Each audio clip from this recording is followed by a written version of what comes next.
Hello, and welcome to my 10 Little Indians theme project.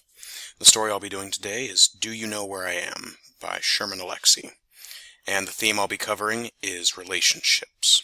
So, let's get started. My first slide is paired with a quote that takes place at the very beginning of the story, when the characters David and Sharon are in this happy, idyllic relationship. The chosen quote lends to a distinct visual element to their relationship. In a moment like this, between couples, everything feels so perfect. So I thought it appropriate to pair that feeling with an image that is typically used to represent heaven, because such a wonderful moment like this truly is heavenly for those involved. The quote for this slide is set after the moment in which David lies about how the cat came to be returned to the older couple in the presence of Sharon.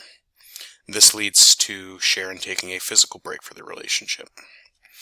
I feel this quote best represents why she would do something like that, and the image paired with it is a representation of Sharon's worldview and mindset. Just like your own reflection is something you should know very intimately, it could be said that you should feel the same way about the person that you love. So, after finding out that David lies about petty things, Sharon's worldview of who he is and has been shattered, to the point that I feel that she would even be questioning herself and why she's with him. The next quote is one of the most powerful lines in the story, as it sets the tone for what's to come. The accompanying image is a bit on the nose, but However, I thought it could be a very poignant visual.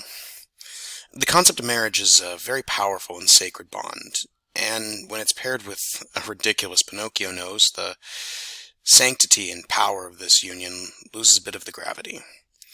In fact, carrying on after David and Sharon are married, Sharon continues to joke about David lying about the cat, despite it being something that greatly disturbed her at the time.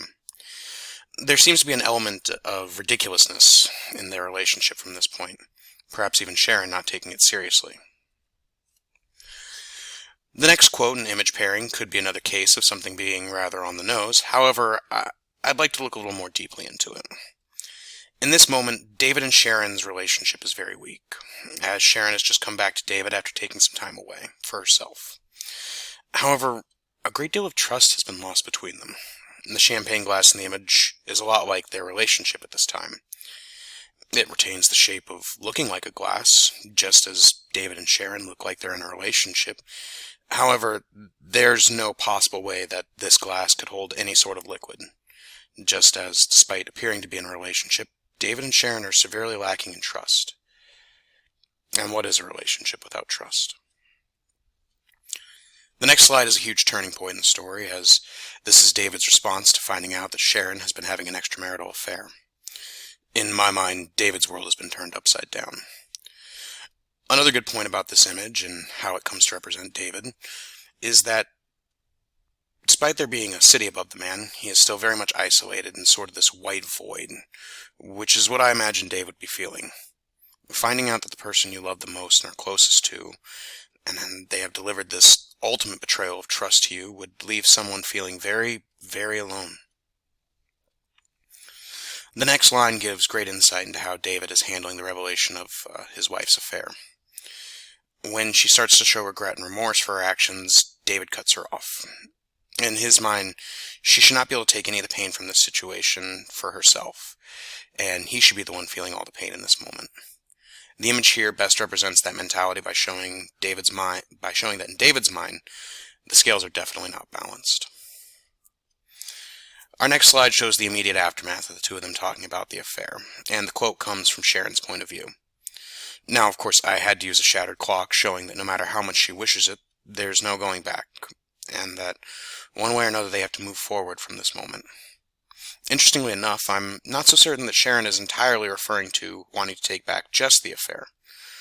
Perhaps going back even further, to the point before David lied, to a time where everything was so simple and perfect for the two of them. The next quote represents the life that David and Sharon lead after the affair. While the couple in the photo are sitting together, it's clear that there is a physical and emotional distance between them. They're not facing each other, nor are they wrapped in each other's embrace, and even their hands are barely holding on together. While David and Sharon are still together, there is a certain distance between the two of them. The following quote shows how Sharon and David managed to make their relationship last after all the pain they had put each other through. As long as they were just a little more happier than they were upset, everything seemed to work out for them.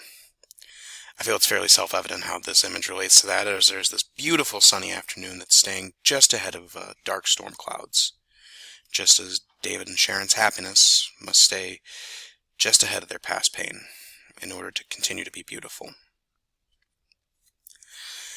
And that brings us to the conclusion for this couple, and I believe it could be summed up with this line here. After everything they put each other through, David and Sharon's love for each other was never going to come easy, but it managed to last until the end. And just like the long shadows looming behind this elderly couple walking into the sunset, the pain that David and Sharon put each other through will continue to trail after them. Despite that, the two did manage to ultimately remain together, always keeping just ahead of their emotional shadows and into their sunset. Thank you so much. I hope you enjoyed this, and again, thank you.